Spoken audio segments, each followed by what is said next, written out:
네, 여러분 안녕하세요. 정신수다 시끌벅적 이기현을 보시는 분들 여러분들을 환영합니다. 와.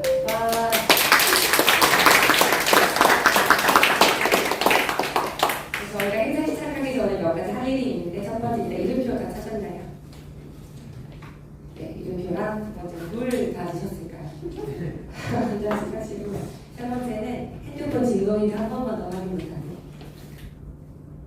저는 사회를 맡은 파란고양이 구본이야 김도하라고 하고요. 저기 이제 한경수님이라고 하는 이제 파란고양이 멤버께서 같이 사회를 진행해 주실 거예요. 한경수님 이제 제가 하면 되는 네, 거죠? 소개 부탁드리겠습니다. 제가 못 때리고 있었네요. 제 잘못입니다. 뭔가 되게 말씀을 많이 할 거라고 생각했는데 죄송해요. 안녕하세요. 저는 오늘 사회를 맡은 황경숙이라고 합니다. 반갑습니다. 이렇게 정말 집에서 쉬시고 싶은 강한 열망을 느끼는 일요일날 이렇게 와주셔서 너무 감사드리고요. 저희가 이 순서를 진행하기에 앞서 파란 고양이에 대해서 짧게 소개하는 시간을 갖도록 하겠습니다. 보아님께서 다시 네, 파란 고양이가 뭐야? 뭐 하는 애들이야? 생각하셨을 텐데요. 이 종이 혹시 받으셨나요?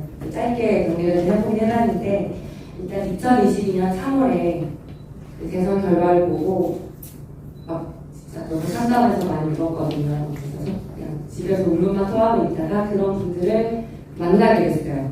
같이 이런 거가 있지만 말고 뭐 좀 해보자라고 해서 우리가 힘을 좀 가져서 자발적으로 해야 되지 않나. 다른 지역위원회가 또 끌려만 다니지 그것도 도망하고 싶고 이렇게 해서 만들게 된 단체고요.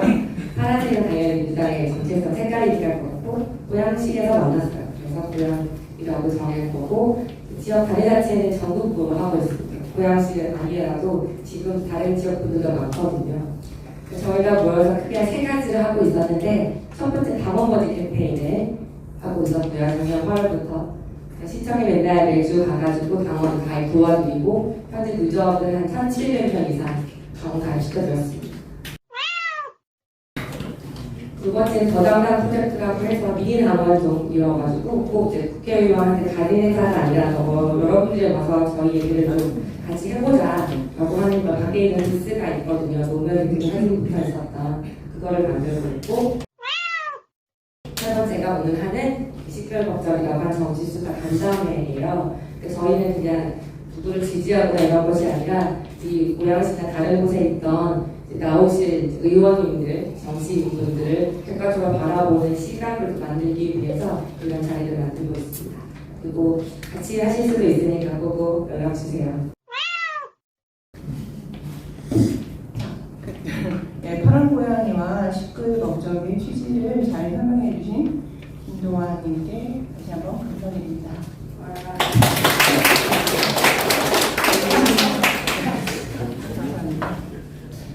그럼 이제 가치와 정서 공감, 단합된 민주당, 이기는 민주당을 위한 정치수다 시끌벅적. 벌써 제 4회네요. 4회의 주인공 이기현 일산광장 대표님을 앞으로 모시겠습니다.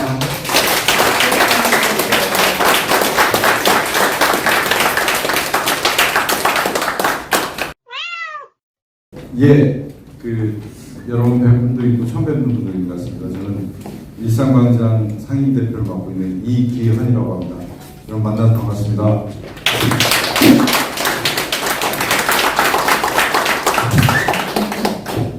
자, 이제 이기현 대표님이 준비하신 인생 네컷 시간이거든요. 이번 이제 사진을 보시면서 이기현 대표님께서 직접 이제 선정하신 본인의 사진을 보면서 진행하겠습니다. 좀 여행 아니요, 이게 여행 이 사진 저한테 굉장히 제가 인생 몇 것 중에 가장 가슴 아픈 사진이긴 합니다. 이건 2018년 7월 4일 평양 순환공항입니다. 평양 순환공항에 그 다다음 달 있었던 9.19 평양선언을 준비하기 위해서 사전 답사를 갔었을 때 사진인데요. 네. 제가 뭐 많이 아시는 분도 아시지만 제가 남북 기계에서는 굉장히 관심이 많은데 제 뒤에 보이는 시커먼 비행기가 C-130이라고 하는 대한민국 군용기입니다. 네, 군용기를 타고 저 군용기 굉장히 시끄럽습니다. 창문도 없고 거의 이제 무기가 실려가는 칸에 무기처럼 실려가서 2시간을 날아서 판문점 위로 날아간 것도 아니고 동해 서해로 빠져서 중국으로 넘어갔다 다시 평양으로 들어갔는데 2시간 동안 갔거든요. 사실 맨 뒤에 저 국기 보이는 저 비행기가 보이시나요? 사진 보다는데 그죠. 검은 거는 C-130 저희 군용기고요. 네. 뒤에 보이는 건 미 국무장 폼페이오의 전용기입니다. 저때 제가 갔던 이 C-130에는 저희 말고도 그 당시에 저희 통일부 장관이 타고 있었고요. 그다음에 국무장관 미국에서 나왔고. 그때 통일부 장관이 저 초창기에 통일부 장관을 하셨던 장관이신데 갑자기 사람이 안 나요. 생각나신 것 같습니다. 네. 그리고 이 국무장관 전용기가 두 개가 있습니다. 나란히 있는데 평양 순환공항 땅 아래 제가 서 있고 제 뒤에 제가 타고 오고 있는 대한민국 군용기와 그리고 미 국무장관의 전용기가 같이 있습니다. 그래서 제가 빨리 지나가다가 이런 사진은 다시 찍을 수 없을 것 같아서 사실 이때는 이제 핸드폰을 못 가져가게 했습니다. 그래서 핸드폰 찍지 못했고요. 그 당시에 따라오는 사진 기자들 중에 이런 기자가 있었습니다. 미국의 행사였지만 그래서 기자에게 빨리 좀 찍어달라고 해서 급하게 하나 찍었던 사진을 핸드폰 받다 보니 화질이 좀 떨어지고요. 남북이 뜨겁게 관계개선을 위해서 달렸던 18년을 기억하면서 제가 이 사진 볼 때마다 특히 이제 19년 하나의 우리들 위해 남북관계 굉장히 어렵게 진행되는데 저 사진 보면서 가슴 뜨겁게 일했을 때가 있었는데 다시 그 순간이 올까 싶어서 이 사진은 제 인생의 중에 하나인 것 같습니다. 불과 4, 5년 전의 일이었고 진짜 그때는 저희도 막 굉장히 들뜬 마음으로 남북관계 개선을 기대했었는데 진짜 너무 먼 일이 되어버렸네요. 근데 뭐 좋은 일이 그래야지. 네. 그다음에 이건 제가 그 정치를 처음 시작했을 때 사진인데요. 여기 저를 알아보고 찾았습니다. 사실. 제가 27살 때 사진입니다. 대학을 졸업하고 같이 이제 저 민주당 로고가 혹시 기억하시는 분 아실지 모르겠지만 저 민주당 로고는 김대중의 민주당이 아니라 이기택의 민주당 로고. 네, 그런 거 같아요. 90년 대선을 지지고 영국 유학을 가셔서 있을 때 이기택 총재가 이제 민주당의 당 총재로 있을 때지만 그때 이제 90년에 출소한 김근태 의장께서 통일시대 국민이라는 단체를 만들고 그리고 정치를 시작하실 때 최근에 그 홍보부 장관 때문에 다시 언론에 나오고 있는 이종찬 광복회장 본정신이시죠. 네. 이제 이종찬 원장, 김근태 제야 단체 대표, 그러니까 김근태 의원을 중심으로 한 제야 단체, 그리고 이종찬을 중심으로 한 보수 단체를 합당의 형식으로 연립한 대회가 장충체육관에서 있었습니다. 제가 날짜는 기억나지 않는데 그때 찍은 사진인데 제가 김근태 회장님하고 찍은 사진이 2컷밖에 없더라고요. 제가 오랜 기간 돌아가실 때까지 오셨다고 생각했는데 사진 찍는 일에 적극적이지도 않았고 저희 때마다 보안 문제로 이런 것 때문에 안 찍었는데 이때 합당대회가 끝나고 나중에 장충체육관에 반상에서 찍은 사진입니다. 그래서 김근태 회장님께서 좀 젊으셨고 저때 나이가 40대 후반이셨어요. 그렇게 나이가 연세가 많으셔서 그런가요, 저희보다? 그럼 예. 저기 47년생이신데요. 정말? 근데 이제 1월생이셔서 46년들하고 같이 학교 다니셨죠. 그래서 저희가 학번은 조금 더 한 20년 차이가 나는 거죠. 워낙 치열하게 사셨어서 그런지 되게 젊었었던 것 같은 47년이면 저희 아빠랑 별로 차이가 안 나십니다. 그러시나요? 예. 그래서 이게 김근태 의장님 40대 후반의 사진입니다.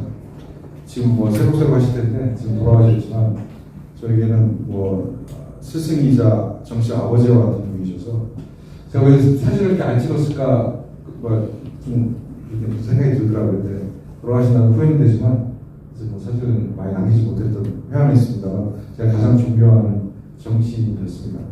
그리고 일단 다른 거 하세요. 사랑과 존경이 정말 막 말씀에 넘쳐나시는 것 같아요. 그러니까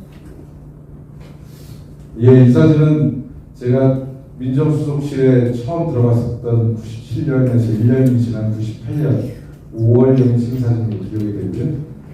여기가 감사원 위에 있는 민정수석실 안가가 있습니다. 안가 마당에서 찍은 사진입니다. 안가라고 해서 나쁜 일 하는 데는 아니고요. 민정수석실 고유 권한이 인사검증을 하는 팀이 따로 한 30명 정도 있는데 그 팀이 쓰는 별도 건물입니다. 별도 건물 마당에서 1주년 축하하는 조그마한 잔치를 열었는데 여기에 보시면 아시겠지만 조국석도 있고 그 옆에 백원호비 그 당시 민정비서관 그 뒤에 안경을 낀 그 후에 민정비서관인 이광철 그 옆에 제가 있고요. 그 같이 있었던 분들은 각 부처에서 파견 나와 있었던 그 행정관들입니다. 이 사진에 제일 아픈 건 이 중에 한 분은 복귀 후에 자살하신 분이 계십니다. 민정수석실 전체 역사에서 보면 기쁜 순간이었지만 아픈 역사를 같이 하고 있는 그런 또 사진이어서 저희가 갖고 있는 민정수석실 이렇게 모여 사진 찍을 일이 없거든요. 민정비서관 사진 찍을 일이 없는데 이때는 기분이 좋아서 아마 1주년 기념해서 찍었던 사진인데 이 중에 조국석만 고통받고 계신 게 아니라 여기 다 파견한 모든 직원들이 다 고통을 받고 계시고 그 바로 옆에 있는 많이 아시지만 지금은 잘 기억하지 못할 백원호 비서관 같은 경우는 지금 유죄수 판결로 1심에서 10개월을 받았고 최근에는 우선 사건으로 1심 구형 3년을 받은 상태죠. 11월 29일에 또 1심 판결이 있습니다. 그리고 또 다른 재판이 또 한 건 진행되고 있습니다. 그 문재인 정부 초기에 민정수석실에 근무했던 모든 분들이 정치적 고통을 아직도 받고 있다는 의미에서 제가 항상 올려봤습니다. 또 설명을 들으니까 검찰의 국제 시대가 맞는 것 같다는 생각이 듭니다. 예, 여기 계신 분들이 굉장히 엘리트 공무원들인데 또 보니까 한 분은 또 강제 옷을 벗은 분도 한 분 계시네요. 또 한 분 또 유죄 판결 받으신 분도 계시고 다시 이렇게 웃으면서 만나려면 기약해 본다는 생각에서 한번 올려봤습니다. 네. 꼭 이루기를 저희가 또 열심히 노력하겠습니다. 그 다음 이제 마지막 사진이 되겠네요. 아까 그 배낭인 거 아니에요? 제가 작년에 대선 지고 이제 저희 공식 일기가 끝나고 나서 좀 힘들었습니다. 많이 힘들어서 뭘 해볼까 하다가 저희 집사람이 이제 카톨릭 신자여서 성지순례길을 한번 걸어보면 마음의 고통 좀 벗어날까 하고 약 한 40일 정도 여행을 하면서 순례길 23일 정도, 32일 정도 걸었던 것 같아요. 그 중에 어느 날 하루의 사진입니다. 이제 제가 더 잘 나오고 이쁘게 나온 사진도 있는데 뒷모습으로 사진 찍으면 그때 기온이 38도까지 올라간 굉장히 뜨거운 날이었는데 저 다리를 보시면 아시겠지만 익으셨네요. 다 익었죠. 익고 화상도 있고 그랬던 것 같습니다. 굉장히 따갑게 그랬는데 제가 29년 동안 정치적 신부자로 일했는데 마무리된 마음상 나와서 다시 길을 걸으면서 어디로 가야 될지 잘 몰랐던 것 같아요. 답답했고 그리고 제 가방에 무게처럼 걸어온 신발 사실은 저 신발 신고 걸어야 되는데 너무 힘들어서 신발을 벗고 샌들을 신고 걸었습니다. 그때 심정이 지금 불과 1년 지났지만 많이 극복됐는데 그때 제 정신적 그리고 정신적 고통을 좀 보여주는 사진인 것 같아서 하나 선정해봤습니다. 근데 분명히 무슨 약간 작품 사진 같죠? 좀 보면서도 사실 위안이 되네요. 예, 아니 뭐 잘 나오고 이쁜 사진 많은데 한번 그 당시 제 심정을 사진 있으신 것 같은데요. 예, 저희 이제 힘들지만 끊임없이 한 발자국 걸어간다는 의미에서 마지막 사진이 되게 그런 것 같습니다. 그 다음에 이제는 저희가 이제 아주 사적이고 정치적인 질문, 주로 이제 약간 개인적인 그런 질문을 받을 텐데 포스트잇을 이렇게 앞에 가져다 주시면 저희가 정부에서 오늘 써주신 분도 계실 거거든요. 우리 이제 본격적인 질문에 들어가기 앞서 저희가 잠깐 드릴 말씀이 있는데 아까 김도화 김도화 저희 님도 말씀하셨지만 저희 간담회를 두고 외부에서 조금 우려의 목소리 저희는 밝혔다시피 이제 어느 편을 든거나 이런 게 아닌데 이제 저희가 누구를 지지한다거나 아니면 뭐 편파적이라거나 뭐 이런 얘기들 있더라고요. 근데 저희도 좀 고민을 해봤지만 역시 저희는 여기 계신 이제 정치를 지망하신 이제 앞으로 출마하실지도 모르는 분들과 예비 그다음에 여러분 당원이시겠죠. 주로 당원이나 지지자 또 시민들과 직접 만나서 소통하는 기회를 갖는 게 저희가 약간의 오해를 받는다 해도 충분히 감수할 수 있을 정도로 감수하겠다고 기꺼이 생각을 하고 이런 자리를 마련을 했습니다. 네. 그래서 저희가 또 질문드리고 싶은 거는, 그러니까 부탁드리고 싶은 거는 또 이렇게 평가적일 것도 하고 누구를 지지한다고도 하는데 사실은 저희의 목표는 본선에서의 승리잖아요. 이 지역에서. 그래서 우리 이기현 대표님이 되시든 누가 다른 분이 되시던 만약에 후보가 정해진다면 저희는 물론이고 이기현 대표님도 민주당이 저희 그 고향평이죠. 네, 고향평에 꼭 민주당의 깃발을 꽂을 수 있도록 최선을 다해서 이제 최선을 다해 주실 것을 부탁드립니다. 네, 감사합니다. 그러면 이제 질문을 하겠는데요. 이게 누구도 피해갈 수 없는 질문이 있죠. 가족관계. 그래서 가족관계. 가족관계.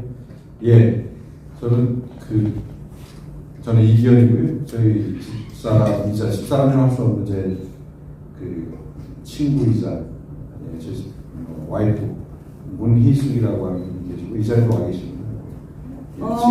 계시죠? 예, 손 한번 들어주세요. 네. 어쩐지 아까부터 제가 사실은 계속 오늘 이렇게 마주치는 뭔가 애정이 넘치는 시선으로 왜 저를 보시지? 그랬어요. 네, 오셨군요. 네. 예, 저희 집사람이고요. 지금은 고양시에서 저랑 같이 24년째 거주하고 있고 지금은 이제 신의상당 협동조합을 운영하고 있습니다. 예전에 YWC에서 일했었고. 네.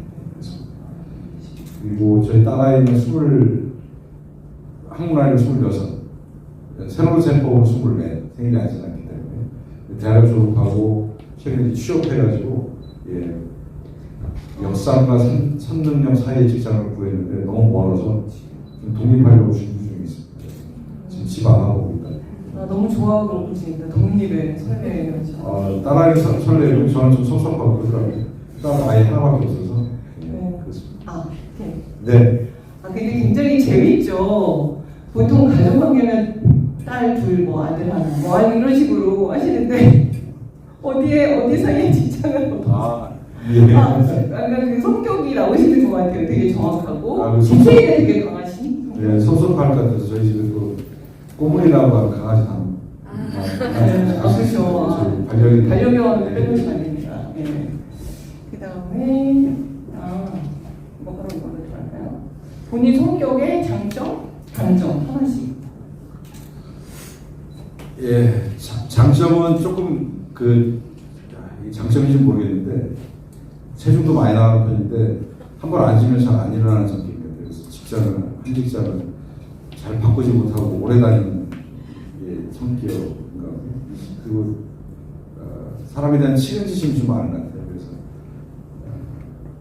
조금 어려운 사람 보면 조금 제 스스로가 좀 몸이 움직여지는 그런 스타일인데 이게 단점이기도 합니다. 그래서 세상 만사 다 관여하려고 하고 오지랖이 단점은 빠른 것 같아요. 먹는 것도 빠르고 마시는 것도 빠르고 행동도 빠르고 결과도 빨리 도출하려고 하는 그런 성격인데 이게 돌이켜보면 좋은 결과보다는 나쁜 결과를 많이 가져옵니다. 제 성격이 좀 항상 요새도 판단을 할 때 한 박자 쉬고 판단하자. 그리고 걸음을 내릴 때도 한 박자 늦게 나가자. 이렇게 계속 제 자신에게 주술을 넣고 있는데 예전에는 어마어마하게 빨랐던 것 같아요. 제 생각보다 몸이 더 빨리 움직일 때가 많아서 그랬던 적이 있는데 그건 제 성격이 큰 단점이죠. 저는 두 개 다 장점이라고 느껴지는데. 예, 아까 말씀드린 손해본 적이 많았다니까요. 본인이 손해보고 혹시 남은 거 이런 거 했는데. 그다음에 이것도 되게 사실 계속 물어봤던 질문인데 되게 재미있는 질문이에요. 베스트 프렌드 이런 5명이 빨리 되시는 거죠. 예, 고등학교 때는 김영민이라는 친구가 제일 제 베스트 프렌드였습니다. 우리 정선영 선생도 와 계시지만 미안합니다. 그때 저 정선영 씨랑 제외되신 건가요? 1년밖에 학교 안 다녔고 이거는 3년 다닌 친구가 나중에 두 분이 해결하세요. 네. 대학교 다닐 때는 김규철이라는 친구가 제일 친했던 친구니까 사회 나와서는 정당 생활하면서는 오늘 이 자리에 오지 않았어요. 임창기라는 친구가 저하고 한 20년 한식 선배에서 계속 해왔던 친구입니다. 네 번째 나이를 뛰어넘으면 정광일 선배라는 분이 계신 저보고 한 9살 정도 선배신데 친형제 같지만 사석에서는 거의 서로 호칭 없이 편하게 반말하면서 할 얘기 다 합니다. 제일 친한 친구라면 친구 있고 그 형도 저를 얘는 동생이지만 친구 같다고 여러 번 얘기하신 적이 있어서 지금도 누가 형인지 모르겠다는 사람 갖고 있습니다. 대화적으로 그런 성향이 있고요. 그분이 동안이신가요? 동안은 아닙니다. 동안 아니신데 네. 그다음 이제 마지막은 저희 집사람인 것 같습니다. 저희 가장 친한 친구하고요. 여기서는 집사람한테도 우리 부부가 아니고 친구 사이야, 우정으로 살아야 돼. 항상 강조하고 있어서 그 말에 충실하게 살려고 하고 있고 실제로 깊은 얘기로 가장 많이 하니까요. 가장 친한 친구가 아닐까요? 근데 제가 몇 번, 지금 네 번째 이걸 진행하고 있는데 진짜 이렇게 뭔가 남을 위해서 일을 하거나 하기 위해서는 부인과 사니까 되게 좋아야 되는가 봐요. 왜냐면은 조력자가 진짜 필요하니까. 그래서 다들 그 아내분을 프렌드로 뽑으시는 공통점이 있으시더라고요. 부럽습니다. 그 다음에 이거 아까 민정수석 비서관 시절 민정비서관이신 거였죠. 네. 거기에서 재밌는 에피소드는 아까 그 정도였을까요? 보통은 되게 약간 그 무거운 업무라서 좀 엄중한 업무라고 해야 될까요? 어떤 걸 물어보신 거예요? 그러니까 재밌는 에피소드를 물어보는 거였는데 민정수석 씨 아까 그게 유일하게 재밌는 장면이 아니었을까 싶어서 순간. 근데 이제 재밌는 일은 글쎄요, 술을 같이 많이 먹었다는 거 말고 재밌는 일은 그런 거 왜냐하면 민정수석 씨들이 밖에서 보는 것처럼 다 이렇게 뭐 굉장히 막 무섭고 권력기관의 핵심으로서 역할하고 그럴 것 같지만 실제 그렇지 않거든요. 그래서 조국석이 저희한테 제일 저희 처음 출발할 때 97년 5월에 저희들한테 준 쪽지가 있습니다. 본인은 생각나는 것을 적어서 복사해서 하나씩 이렇게 나눠주셨거든요. 근데 핵심은 민정수석 실에 근무하는 모든 분들이 권력을 사유해서는 안 된다. 어느 누구에게도 민정수석실에 있다는 것을 가지고 경제적 이권뿐만 아니라 어떠한 자기 권한도 써서는 안 된다. 그 이유는 민정수석실 그 자체가 권한이기 때문에 당신들이 말하는 건 행동하는 것이 메시지가 될 수 있기 때문에 극도로 조심하고 경계하길 바란다는 메시지를 내셨고 항상 그 얘기를 하셨는데 그러다 보니까 이제 만나는 사람도 자꾸 축소되더라고요. 민정수석실 민심 탐방이 기본인데 저희들이 여러 가지 다른 기구를 통해서 많이 했고 나중에는 윤석열 전 검찰과 대결구가 생기면서부터는 저희 스스로 조심하고 자중자애해야 된다. 그래서 저희들끼리는 지치지 말자, 힘내자라고 하면서 일주일에 한 번씩 회식했거든요. 술도 좀 다른 기구를 많이 먹었다고 그래서 정도 많이 나오는 그런 게 있습니다. 그거 말고 즐거운 일은 성과를 낼 때가 즐거운 일이죠. 성과를 낼 때가 즐거운. 최근에 이제 그 군사보건법의 개정이 제가 민정수석실의 마지막 민정비서관이었는데 저희 때 제가 이제 재소을 하고 군사보건법 개정을 이제 했던 보건법. 군사보건법 개정 핵심은 그 기억하시겠지만 공군 내에서 여중사 그 사망 사건이 있었습니다.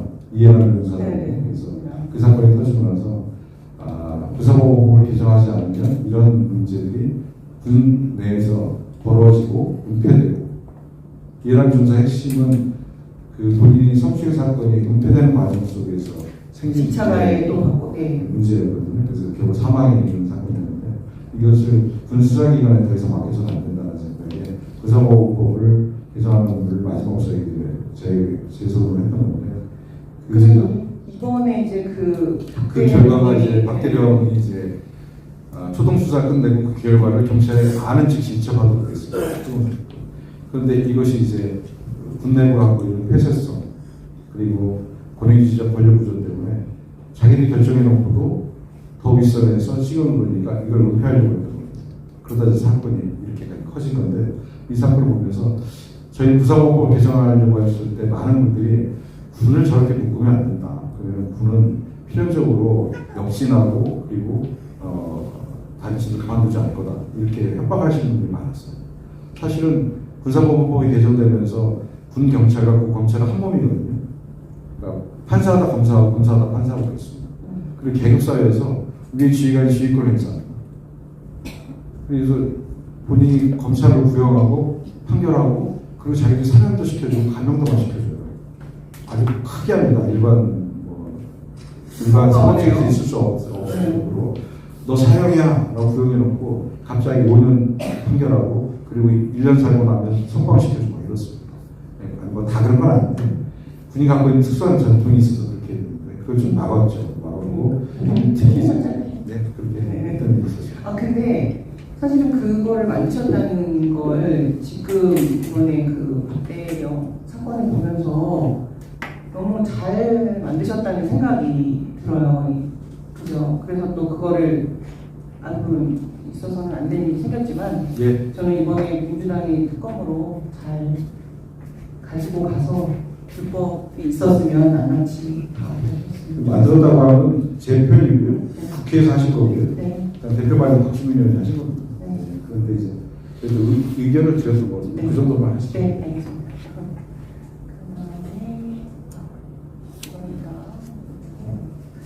혹시 스트레스 받으셨을 때 해소법이면 뭐가 있을까요?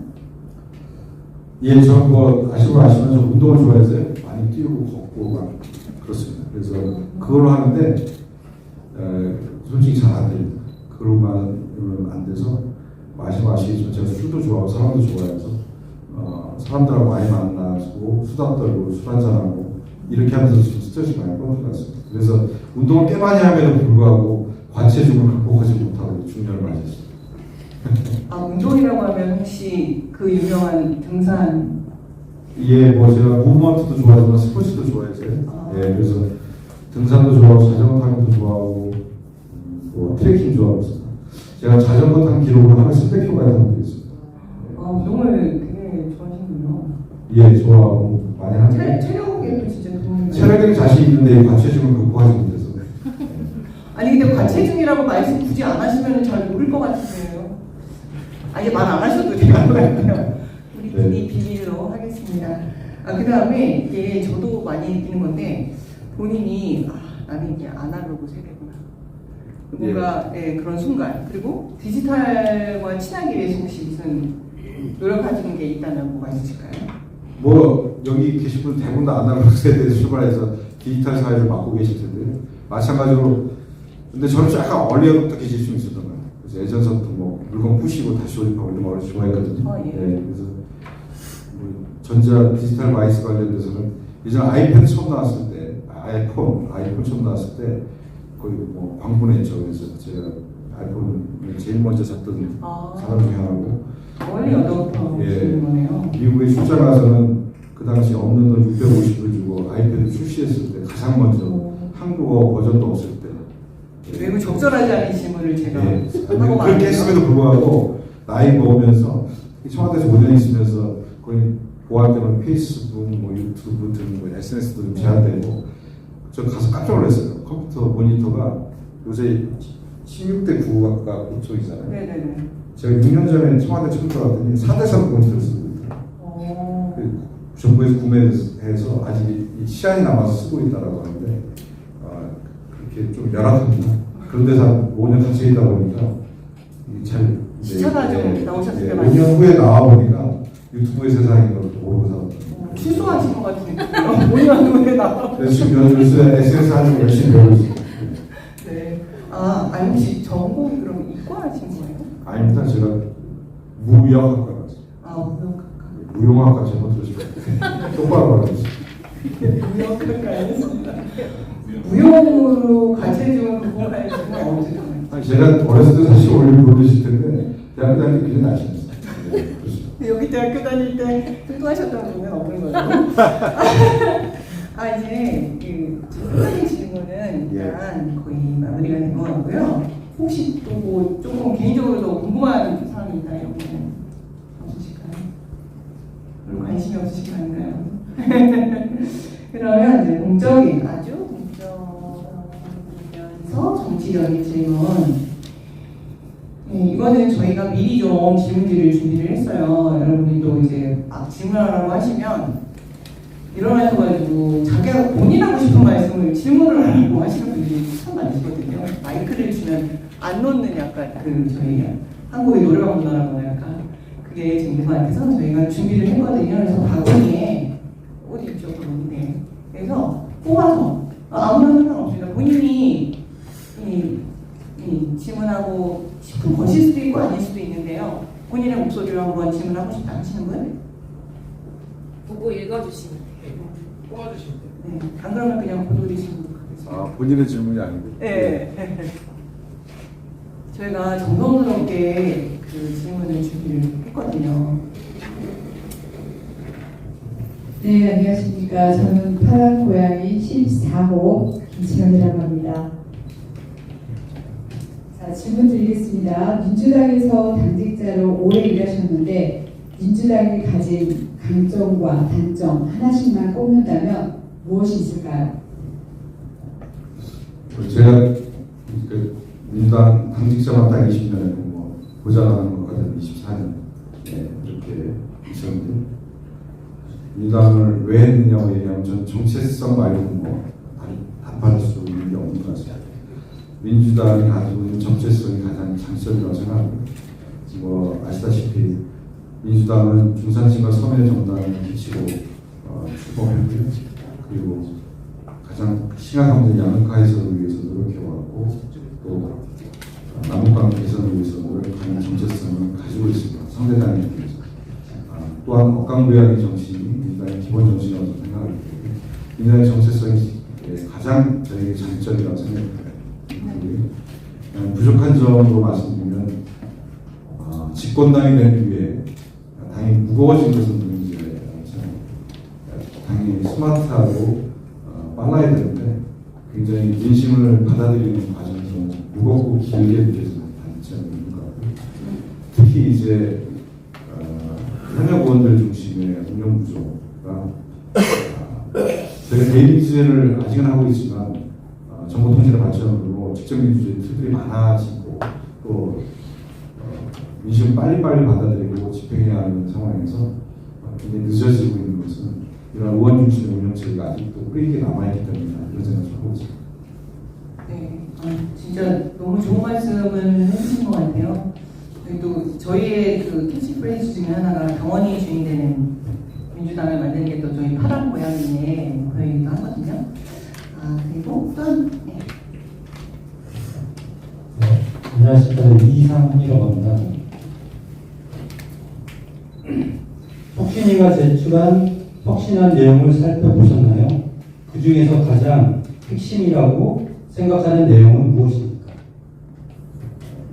혁신위에서 발표한 내용이 아직 이제 제도화되지는 않았죠. 아직 통과되지는 않았는데 혁신위에서 아는 내용 중에 제가 아무래도 후보의 입장이고 또 출마를 준비하고 있는 입장이다 보니까 경선 시스템 관련해서 굉장히 많이 들어왔습니다. 그리고 아시겠지만 제가 지지난 총선에서 처음으로 만들어진 설주자 공직자 평가위원회에서 팀장으로 일하면서 진행했었는데 그 당시는 하위 20%는 컷업이었습니다. 그 결과 어떻게 됐는지 혹시 기억하시고 계십니까? 20% 컷업 시켰을까요? 못 시켰을까요? 뭐 시켰었던가요? 못 시킨 게 아니라 하위라고 스스로 판단하시면 다 탈당해 버리셨어요. 그 후과는 어마어마했습니다. 민주당이 처음으로 호남에서 부석을 제가 전표했습니다. 그래서 국민의 힘이 아니라 국민의 당이 만들어졌죠. 기억하시죠? 네, 그러네요. 안철수, 박지원 선생님께서 만드신 국민의당이 호남을 석권했고 비례까지 해서 40석을 만든 적이 있었는데 저는 그 당에서 강제적으로 선출직 공직자의 국회의원들에 대한 평가 시스템을 가져야 된다고 생각합니다. 그런데 이거 합리적이어야 된다고 생각합니다. 받아들일 수 있는 범주에 있어야 된다고 생각하는데 이번에 제출된 안은 일정하게 강제 컷업보다는 합리적인 프로테이스다 이렇게 생각합니다. 조금 더 진전했다라고 생각하는데 단지 하나 아쉬운 것은 하나뿐 아닙니다만 하나 찍으라고 하면 저는 결선 투표제가 도입되어야 된다고 생각합니다. 사실은 3인 경선 현역 의원하고 도전자 둘, 도전자 셋을 붙여서 3인, 4인 경선 시키면 현재 당면 3인 경선이지만 아시겠지만 밖에 플래카드 하나 걸 수 없는 게 현실이잖아요. 네. 현실입니다. 문자 하나 보낼 수 없습니다. 9명부가 현역 의원이기 때문에 본인들 매번 보낼 수 있는데 보낼 수 없고 플래카드를 5.18법에 의해서 합법적으로 보름씩 걸 수 있습니다. 근데 저희들은 걸면 그 다음날 떨어지죠. 같은 논리로 걸 수 없는데 현역과 도전자를 1대2로 붙이는 것은 이것은 굉장히 불합리한 경선 시스템이라서 그래서 물론 이제 가산점 제도가 있기는 합니다만 정확하게 현역 어드밴티지를 상쇄시키려면 저는 결선 투표제를 도입한 것이 이번 혁신안에서 도입됐으면 했는데 제출되지 못해서 아쉬운 마음이었습니다. 저는 이제 개인적으로는 진짜 이런 어떻게 보면 작은 것일 수도 있지만 이런 혁신안을 받아들이고 실천하는 모습에서 결국은 변화된 민주당이 만들어질 거라고 생각해서 하여간 힘이 없지만 저희 당원들도 이게 각성하는 것 자체가 굉장히 큰 힘이잖아요. 저희가 유권자들이 정말 행복해져야 됩니다. 그래서 뭐가 진짜 진정한 혁신인지 이런 것도 잘 알 필요가 있고 조금만 더 설명하면 네. 그래야 당이 혁신하는 모습을 보여줄 수 있고 유권자들이 당의 혁신의 핵심은 인적 교체거든요. 그렇습니다. 매번 바뀝니다. 항상 바뀌어왔어요. 매번 총선에서 30% 작게 많게는 50%씩 교체가 되어 왔습니다. 그런 모습을 보고 유권자들이 다시 그 당을 지지해주는 유권자들이 이 당이 혁신하려고 노력하는구나 이렇게 보여지는데 지금의 모습을 어떻게 저게 야당이 된 상황에서 지금 169명의 현역 국회 중에 우상호 선배 하나를 제외하고 어느 누구도 출마할 사람은 생각 없습니다. 다 경선하시겠다고 하면 그 경선에서 3인 경선, 단수공천 이 틀을 깨고 신이 몇 분이나 들어가실 수 있을까요? 참 쉽지 않아요. 그렇게 되면 민주당 지지했던 많은 분들이 민주당이 과연 21대 국회에 민주당이 잘했다고 생각하고 저렇게 현역분들이 다수 재무제를 받는 게 맞는 것일까라고 의문 그리고 질타하실 수 있습니다. 이 문제에 좀 대답을 해야 된다고 생각합니다. 진짜 질 수 없는 이 총선에서 좀 걱정이 되기도 하고 하는 분들 뭔가 길을 찾아보도록 네, 부탁드리겠습니다. 그 다음 질문. 지역 현안인데요. 고양시에서 가장 시급한 지역 현안은 무엇이라고 생각합니까? 그리고 그 해법은 무엇인가요? 고양시는 참 사회적 동네입니다. 특히 일산은 알다시피 일리 신도시가 계획되었고 그 당시 운동률 168%를 일리 신도시 중에 가장 쾌적한 도시로 만들어졌거든요. 그리고 고양 병만에는 고양시 내에 종합병원 6개, 그중 고양병에 4개의 종합병원이 있습니다. 파주시가 인구가 50만, 김포시가 인구 50만인데 종합병원 하나도 없습니다. 쾌적한 주거환경, 그리고 복지시설, 의료시설, 이런 보면 공원의 면적으로 보면 그건 참 살기 좋은 곳이 맞습니다. 근데 이제 고양시가 30년이 지나서 어떻게 변하고 있냐면 나이 든 분들의 도시로 변해가고 있습니다. 저희도 마찬가지인데요. 90년대 초에 30대, 40대가 아이들 초등학교 아이들 손잡고 들어와서 주거해서 아이들은 커서 성장해서 직장을 찾아서 서울로 나가고 그분들은 그대로 60대, 70대가 돼서 넓은 아파트를 지키고 살고 있습니다. 최근 이 동네에 있는 중학교 하나가 약 15년 전에 학생 수가 1,500명이었어요. 아파트 단지 한가운데 있거든요. 그 아파트 단지에 어느 한 세대 빈세대 없이 지금 꽉 차 있는데 학생 수가 800으로 줄었습니다. 그러니까 중학생 아이들이 다니는 전용기 있는 아이들이 없는 거죠. 다 가져갔고 어린 아이들이 이제 없는.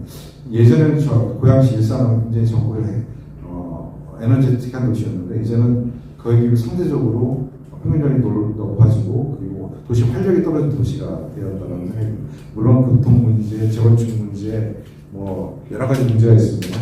저는 도시의 활력을 불어넣을 수 있는 그래서 고양시가 일리시도시가 처음 만들어져서 가졌던 그 활력을 물론 이제 연령으로 다 보충할 수는 없겠습니다만 그 활력을 가진 도시로 그리고 무엇인가 해보겠다는 도시로 다시 재탄생시킬 수 있는 그 모멘텀을 만들어줘야 된다는 생각을 좀 가지고 있습니다.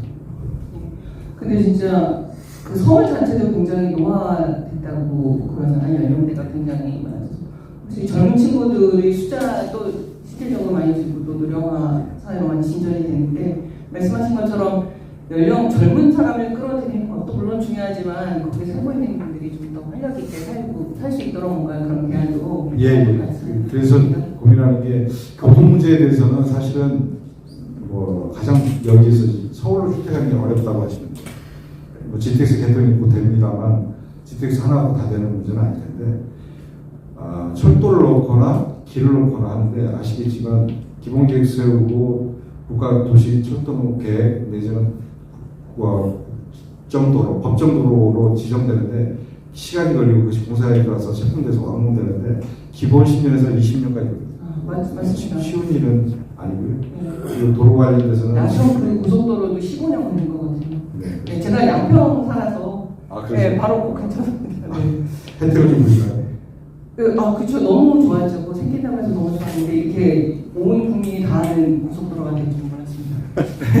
네, 죄송합니다. 아닙니다. 그래서 제 생각에 뭐 교통 문제 중요한데 교통 문제는 큰 틀과 계획이 선행되어야 하는데 지금 선행되어 있는 계획들이 조기에 빨리 착공되고 빨리 안착되도록 하는 것이 지금 제가 할 일이라고 생각합니다. 뭐 복잡하게 얘기하면 여러 가지가 있습니다만 서울로 들어가는 종에서 횡으로 들어가는 철도도 이제 계획들이 많이 더 들어와야 되는 상황이고요. 최근에 이제 아시겠지만 UAM이라는 것이 실증 단계 끝나서 상용화가 됩니다. UAM 포트가 상암동에 들어옵니다. 잘 아시는 분이 많지는 않지만 UAM 포트도 지금의 포트보다 더 큰 터미널 형태로 가야 된다는 제 생각이 있어요. 이건 좀 구체적으로 생각입니다. 그래서 고양시 경기 북부 인천공항과 김포공항을 잇는 그러니까 새로운 항공 교통수단인 UAM의 화분과 연결로 해야 한다는 생각을 가지고 있고요. 또 하나는 기존 사업 중에서 뭐 마이사 그리고 문화 콘텐츠 사업의 신도시가 고양시에 되어야 된다는 생각을 하고 있는데 하나하나 얘기가 좀 복잡하고 길어서 짧게 하겠습니다. 근데 굉장히 계획이 많으신 것 같아요. 그리고 그 다음 질문. 예, 안녕하세요. 최근 일산 지역 아파트가 노후화되면서 재건축 이슈가 되고 이에 대한 시민들의 관심이 높은 상황입니다. 어떤 보관을 갖고 계신지 궁금합니다. 제가 무작위로 뽑다 보니까 좀 골고루 안 나오고 좀 집중적으로 일상 문제가 나오네요. 재건축 이슈 굉장히 중요한데요. 뭐 아시겠지만 노후계획도시 정비특별법 국회 계류 중에 있습니다. 올 정기국회는 아마 통과될 것 같고요. 여야가 다 합의하고 있기 때문에 저는 통과된다고 봅니다. 다만 걱정되는 것은 그 법을 계기로 해서 정치적으로 악용될 소지가 좀 있어 보이고요. 또 오 장관께서는 법 통과되고 나면 몇 개 지역을 선도 지정을 할 텐데 그리고 선도대 지정을 하고 그 지역에 출마하시는 일이 좀 있습니다.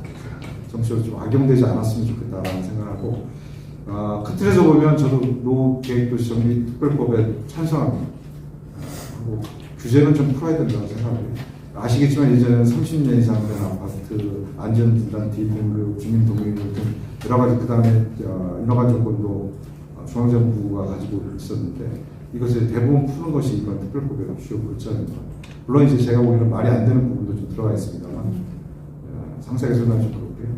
다만 법은 풀되 규제는 풀되 이 재건축 이슈에 대해서 이후의 미래상에 대해서는 분명히 재건축 대상자이신 주민들에게는 충분히 설명되어야 된다고 생각합니다. 최근에 설명회들이 진행되고 있고 한데 그 설명회에서 전혀 현실적이지 않은 얘기들, 장밋빛 전망만 얘기하고 있는데 분명하게 재건축이 소요되는 시간, 그러한 경비, 그리고 이후의 부동산 가치에 대한 평가 등에 대해서 분명하게 얘기하고 그분들께서 아시고 들어가실 수 있도록 해야 된다고 생각합니다. 정보는 충분히 공유하고 공개하고 해야 된다고 생각하고요. 또 하나의 생각은 지금은 시범단지, 컨설팅 단지가 지금 4개 단지가 선정이 돼서 컨설팅 중에 있는데 기준이 거의 비슷합니다. 경제적 이슈는 다 묶여 있거든요. 같은 평형대, 같은 가격, 같은 정보. 그렇지 않으면 이해관계 조정이 어렵기 때문에 한 지역 내에 아파트 가격이 다르거나 평형이 크게 편차가 생기거나 지역이 다를 때는 이것을 이제 엮이지 않는데 저는 이렇게 해서 소규모로 잘라가지고 일산 일기시도시가 제대로 재건축될까 하는 좀 걱정은 있습니다. 그래서 제가 국토부에 아는 친구들 그리고 건설교통 쪽에서 오랫동안 일했던 분들이 얘기해 보면 경제적 이익으로 그렇게 할 수 있지만 그렇게 됐을 때 일산은 이후에 20년의 일산은 지금 일산보다 현재 남편 일산으로 재건축될 수 있다. 라는 얘기도 좀 많이 하셨어요. 근데 이제 저는 이번 대선을 보면서 너무 부동산 이슈가 큰 역할을 했잖아요. 그래서 세대 많은 역할을 했는데 어쩌다가 우리나라 사람들이 이렇게 부동산, 그러니까 특히 아파트 가격에 목을 메고 아파트 가격 뭐 1년 오르는 거에 자기의 미래를 그냥 다 결정해버리고 이런 그 개발하고 하는 것도 되게 좋은 환경에서 사는 것도 너무 좋은데 너무 그 아파트 가격에 목숨을 거는 이런 전반적인 세태에 대한 뭔가 더 큰 프로젝트, 뭔가 생각을 바꾸는 그 조금 너무 다른 데로 갔나요? 예, 제가 이렇게 보면 선출직 공직자는 결국 국민의 욕망 위에 떠 있다는 생각이 듭니다. 국민의 욕망의 기본이 자기 재산권의 확보, 재산권의 성장, 뭐 부인할 수 없는 욕망이 제일 큰 덩어리죠. 근데 그 문제를 정치인들이 정치적 패러다임으로 묻기 참 어렵다는 생각입니다. 결국은 그 욕망을 통제하는 것이 아니라 그 욕망 속에서 정치적 성장, 본인에게 정치적 성장이 되고 국가로 보면 국가의 성장의 동력으로 만들어내는 그러니까 그 욕망의 덩어리를 긍정적 사회발전의 에너지로 만들어가는 게 정치인이 해야 될 일이 아닐까라는 생각을 하고 있습니다. 맞습니다. 없는 것만으로는 정말 또 그런 부작용도 이번 그 예산에서 있었던 것 같고요. 그 다음 여기다 고양시에 참 거주하시는 분들인가요? 제 질문이 고양시 해당이 안 되는 것 같습니다. 네. 네, 저 정선입니다. 저 지금 작가를 활동하는데 작가 활동하면서 가장 좋은 거는 신문을 제가 많이 읽는데 요즘은 제가 신문을 읽는 게 싫더라고요. 그만큼 어떤 전문직에 대한 문제들이 많이 발생되고 있는데 거기에 더불어서 또 이동관 씨 이분이 방통위 위원장으로 했기 때문에 취임을 했기 때문에 아마 이것뿐만 아니라 언론보다는 언론에서 장학과 그다음에 고용방송에 대한 민영화는 부분이 분명하게 진행될 거라고 판단됩니다. 그래서 이 부분들을 우리 이기현 대표께서 만약에 국회로 하신다면 어떠한 대책을 가져서 이 부분들을 저지할 수 있을지 그 고민을 좀 듣고 싶습니다. 어렵습니다. 그 공영방송이 우리나라에서 얘기되는 거 한 세 군데 정도 되는 거죠. KBS, MBC, YTN 정도 되는 건데 뭐 아시다시피 KBS 국가 100% 맞고요. MBC는 이제 정수장의 개가 30%, 방문진 70% 정도 갖고 있어서 70%의 지분은 이제 국가의 지분으로 보고 공영방송이 나올 수 있고 YTN은 좀 헷갈리죠. YTN은 제가 알기로는 YTN 지분의 30% 정도만 이제 국영기업체에서 가지고 있고 나머지는 다 이미 민간에서 가지고 있는데 제일 먼저 아마 YTN은 손대지 않을까 생각해요.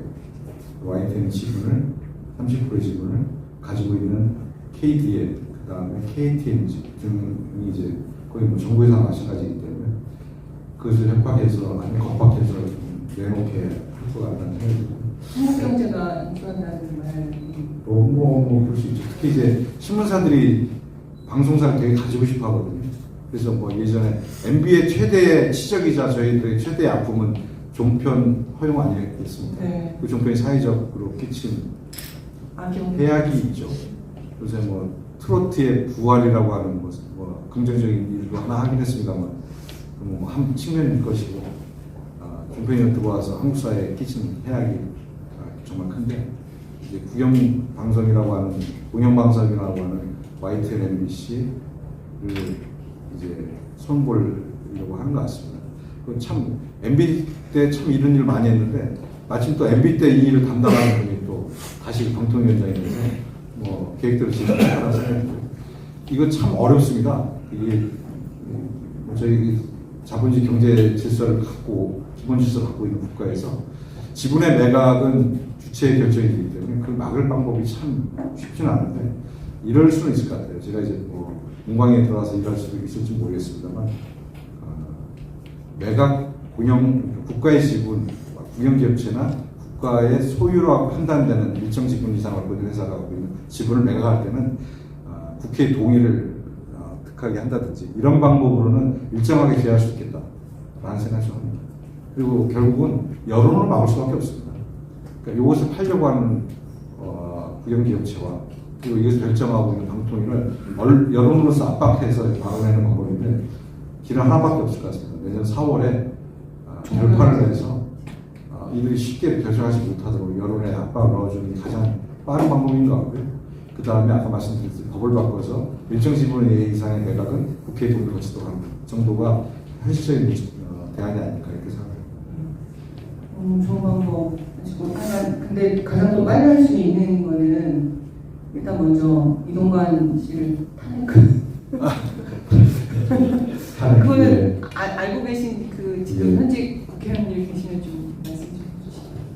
그 제시하는 것도 계시더라고요. 그렇게 잠깐이라도 좀 떠나 있게 하는 게 좋지 않겠냐고.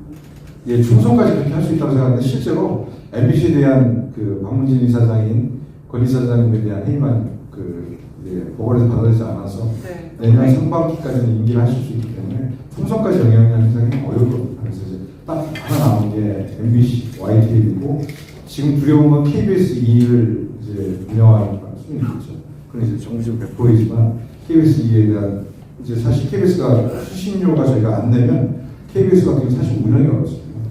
KBS 사실 웬만하게 운영하시는 분도 일부 있어서 돈이 많이 들어가는 구조입니다. KBS 굉장히 돈이 많이 들어가는 구조 설계가 돼 있어서 이걸 확신하지 않으면 결국 KBS 2를 저쪽에 매각하려고 하면 그러한 동료로 자유로울 수 없을 거다 이런 생각을 합니다. 선거만 하면 권력이 총동원해서 선거운동한 나라가 어떻게 해서 민주주의가 되냐 이요. 100년의 역사, 이 역사를 청산해야 한다. 권력에 맞서서 당당하게 권력을 한번 쟁취하는 우리의 역사가 이루어져야만이 이제 비로소 우리의 젊은이들이 떳떳하게 정의를 얘기할 수 있고 떳떳하게 불의에 맞설 수 있는 새로운 역사를 만들어낼 수 있다. 이 땅의 자유와 민주주의는 질식의 위험에 빠졌습니다. 국민 인권을 보호해야 될 검찰은 우리 대통령을 지킨다면서 국민을 향해 쉼없이 칼을 휘두르고 있습니다. 이게 바로 오늘 대한민국의 정치 현실입니다.